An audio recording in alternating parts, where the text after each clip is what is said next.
My name is Debbie Reynolds. They call me the Data Diva. Today I want to talk about data privacy and DNA.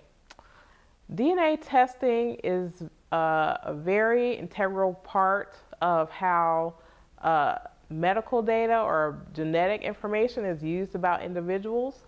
A lot of times when we think about DNA, we're thinking about experiments that are done by possibly pharmaceutical companies to be able to research drugs, or situations where, for example, law enforcement, they're using DNA to identify suspects.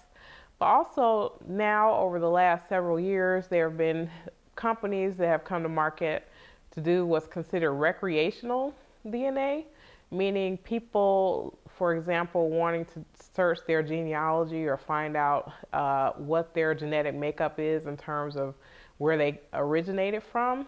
So anyone can go into a drugstore, buy one of these DNA kits, use a swab in their mouth and be able to mail it off to a company, and what they'll get based on what they ask for will be a report of sort of their genetic makeup and where they came from. A lot of good things have come from these things in terms of being able to reunite families and be able to give people a more fulsome picture of their ancestry. However, when people sign up for these DNA services, sometimes they're not sure, or they may not have read the fine print where this information can be sold and has been sold. And a lot of these companies make a lot of money on the sale of this information. This information can be sent to law enforcement in databases to search for not only people who take the test, but possibly genetic links to other people that may have been involved in crimes.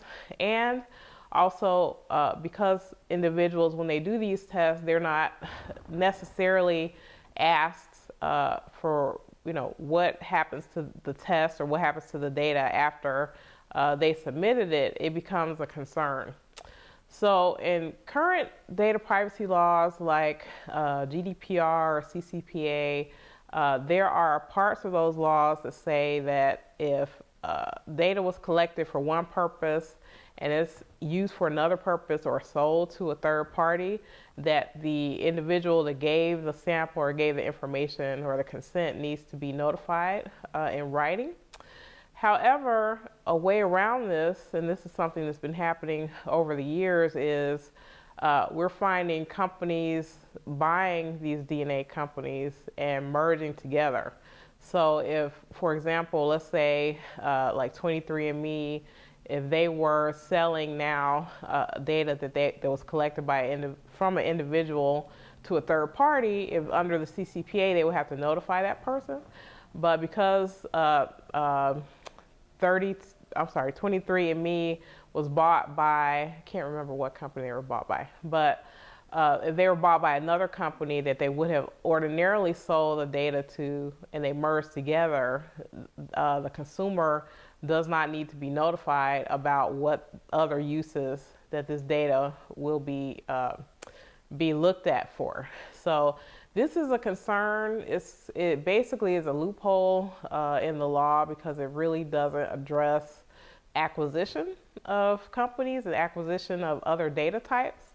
It's also a concern, especially with bigger companies, as they're buying all these other desperate types of companies, whether it be companies dealing with health or finance, that they're pulling together a lot more data than maybe a consumer would have realized or wanted at one time.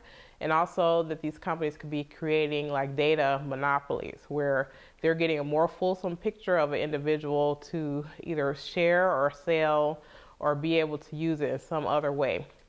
It remains to be seen what will happen with this particular loophole. This is a very popular thing where companies are buying other companies that seem totally unrelated because they can justify being able to use data or combine it together with their other company data. That's it. Thank you.